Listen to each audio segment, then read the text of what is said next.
Blessings to you from God the Father, Son, and Holy Spirit. I am Pastor Lynn Miller from Christ Presbyterian Church in Camp Hill, Pennsylvania.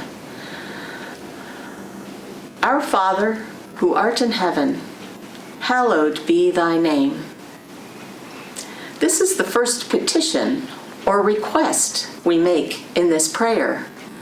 And actually, it slips past our modern, contemporary ears without us even recognizing that we are making a request with this phrase. This is because this beautiful prayer has been treated with such reverence that it has come down to us in the original 16th century language. This translation has endured in most churches, including our own. We are, in essence, using written British English from the 16th century, or possibly even before, not spoken American English from the 21st century. But in fact, when we say, hallowed be thy name, we are saying, may your name be hallowed, or may your name be holy. We just don't use thy anymore, or hallowed even, at least not in this way. Nor do we use this kind of phrasing much anymore in modern American English. But what does it mean for us to request from God that his name be made holy? According to the Westminster Shorter Catechism in the PCUSA Book of Confessions, we are praying that God would enable us and others to glorify God in everything, in every way, and that God would manage everything here on earth so that it gives him glory.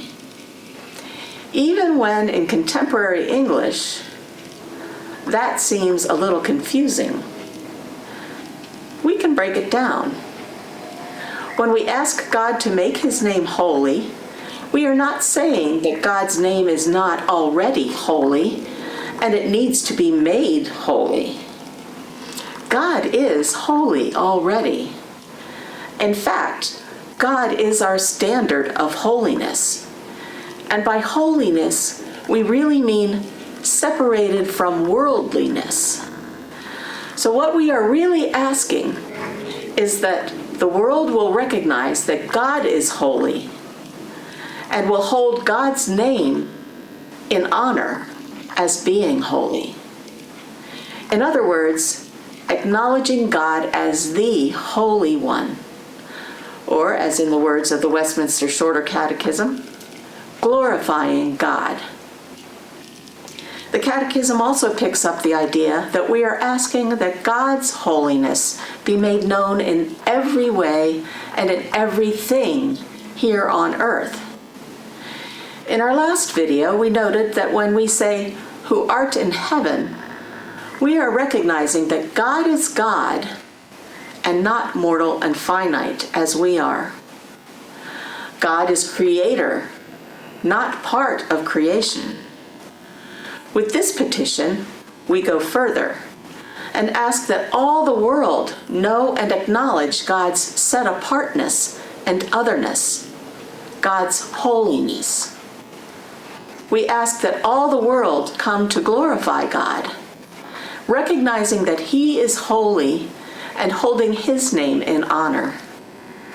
Furthermore, by putting this petition and the preface at the very beginning of this prayer, Jesus tells all of us, his disciples, that we should begin our prayers with worship, glorifying God and acknowledging that God is God, and by extension, we are not. May the Lord bless you far more than you can ask or imagine this week.